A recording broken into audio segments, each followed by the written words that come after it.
आप सबका आज सुबह को दिल्ली एनसीआर की सभी विशेष खबरों में स्वागत है। नमस्कार। अभिनेता विक्रम की नवीनतम फिल्म वीरा धीरा सूरन आज स्क्रीन पर आने वाली थी, लेकिन चल रहे कानूनी मुद्दों के कारण कई शो रद्द कर दिए गए हैं। B4U ने बुधवार को दिल्ली उच्च न्यायालय से फिल्म की रिलीज को रोकने के लिए संपर्क किया। जब तक कि प्रोडक्शन हाउस HR पिक्चर्स के साथ उनके मुद्दे सुलझ नहीं जाते, वीरा धीरा सूरन को रिलीज के दिन कानूनी परेशानी का सामना करना पड़ा। सुबह 10 बजे से पहले के शो PVR और सिनेपोलिस थिएटरों में रद्द कर दिए गए और शो दोपहर में शुरू होने की उम्मीद है।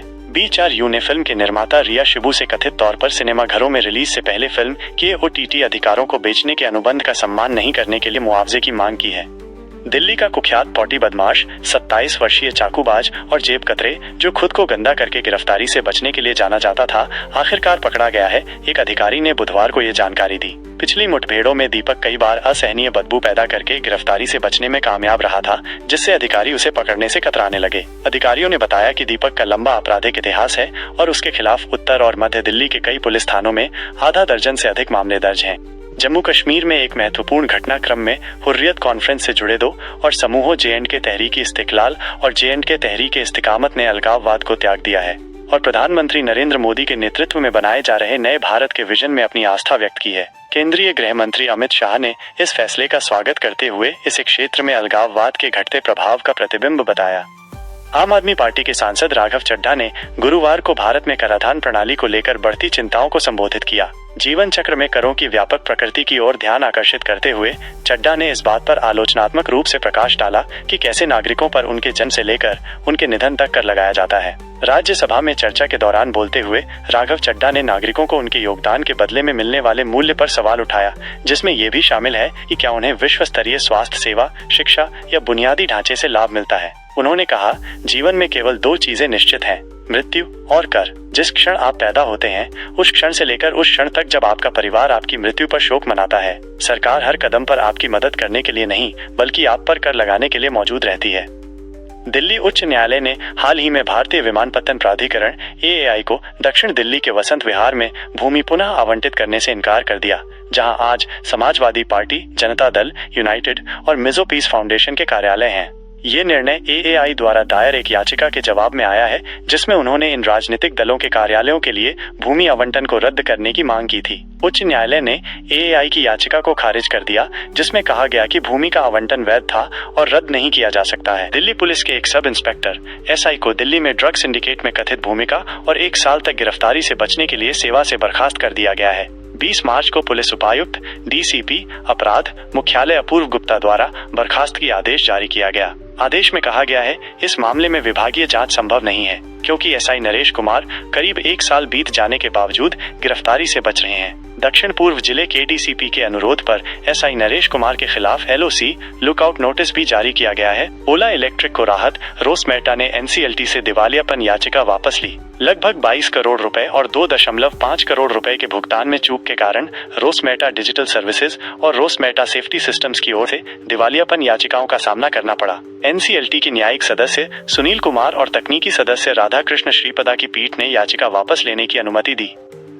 दिल्ली उच्च न्यायालय ने अपलॉज एंटरटेनमेंट प्राइवेट लिमिटेड के पक्ष में एक गतिशील निषेधाज्ञा जारी की है और डिजिटल प्लेटफॉर्म सोनी लिव पर प्रीमियर की गई अनदेखी श्रृंखला को अवैध रूप से स्ट्रीमिंग और जनता के लिए उपलब्ध कराने वाली विभिन्न दुष्ट वेबसाइटों पर रोक लगा दी है। न्यायमूर्ति अमित बंसल ने कहा कि प्रतिवादी वेबसाइटें इस श्रृंखला को इसके निर्माता अपलॉज एंटरटेनमेंट से कोई वैध लाइसेंस या प्राधिकरण प्राप्त किए बिना ही जनता के लिए उपलब्ध करा रही थी। दिल्ली की एक अदालत ने एक वादी को तलब किया है, जिसे 25 मार्च को वीडियो कॉन्फ्रेंस के जरिए अपने मामले की पैरवी करते समय सिगरेट पीते देखा गया था। कोर्ट रूम में धूम्रपान। वर्चुअल सुनवाई के दौरान सिगरेट पीते पकड़े गए वादी को दिल्ली की अदालत ने तलब किया।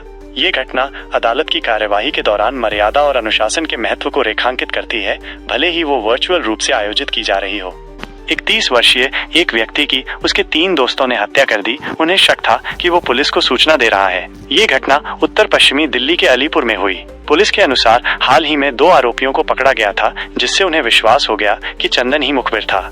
गुरुग्राम और फरीदाबाद जैसे प्रमुख केंद्रों सहित 15 शहरों में 41 नए सेक्टर विकसित करने की योजना बना रही है। इन नए सेक्टरों में आवासीय, वाणिज्यिक और संस्थागत भूखंड उपलब्ध होंगे, जिन्हें पारंपरिक ड्रॉ सिस्टम के बजाय नीलामी के माध्यम से आवंटित किया जाएगा। विकास की शुरुआत पंचकूला में एक पायलट प्रोजेक्ट से होगी, जहां सबसे पहले 3 सेक्टर स्थापित किए जाएंगे। अगर आप हरियाणा में घर बनाने, कमर्शियल मार्केट खोलने या शैक्षणिक संस्थान खोलने के लिए प्लॉट खरीदने पर विचार कर रहे हैं तो ये एक सुनहरा अवसर है। सरकार ने गुरुग्राम, फरीदाबाद, नूंह और तावड़ू जैसे एनसीआर क्षेत्रों सहित 15 शहरों की पहचान की है, जहां ये नए सेक्टर विकसित किए जाएंगे। गुड़गांव फरीदाबाद रोड पर खुशबू चौक पर बुधवार को हरियाणा रोडवेज की बस की चपेट में आने से गाजियाबाद निवासी एक व्यक्ति की मौत हो गई। मृतक भीम सिंह अपने बेटे के साथ गुड़गांव जा रहे थे, तभी उनकी कार को तेज रफ्तार रोडवेज बस ने टक्कर मार दी और टक्कर के कारण कार 30 से 40 फीट दूर जा गिरी। Sunrisers Hyderabad vs Lucknow Super Giants highlights IPL 2025 Nicholas Pooran और मिशेल मार्श ने एसआरएच के कुल स्कोर का मजाक उड़ाया, जिससे एलएसजी ने हैदराबाद के राजीव गांधी अंतर्राष्ट्रीय स्टेडियम में अपने आईपीएल 2025 खेल में 5 विकेट से आसान जीत दर्ज की। पूरन ने 26 गेंदों पर 70 रन बनाए, जबकि मार्श ने 31 गेंदों पर 52 रन बनाए, क्योंकि एलएसजी ने 16.1 ओवर में 191 रनों के लक्ष्य को हासिल कर लिया। पूरन और मार्श के अर्धशतकों की बदौलत एलएसजी हमेशा लक्ष्य का पीछा करने में आगे रहा। दिल्ली में शुक्रवार 28 मार्च 2025 को मौसम मुख्यतः साफ रहेगा। भारत मौसम विज्ञान विभाग आईएमडी के अनुसार इस दिन अधिकतम तापमान 31 से 35 डिग्री सेल्सियस और न्यूनतम तापमान 17 से 19 डिग्री सेल्सियस के बीच रहने की संभावना है। इसके अलावा सतह पर 15 से 25 किलोमीटर घंटा की गति से तेज हवाएं चल सकती हैं, जो कभी कभी 35 किलोमीटर प्रति घंटा तक पहुंच सकती हैं। आप सबको फिर मिलेंगे। आप सबका बहुत बहुत आभार। आप सबका दिन शुभ और मंगलमय हो। नमस्कार।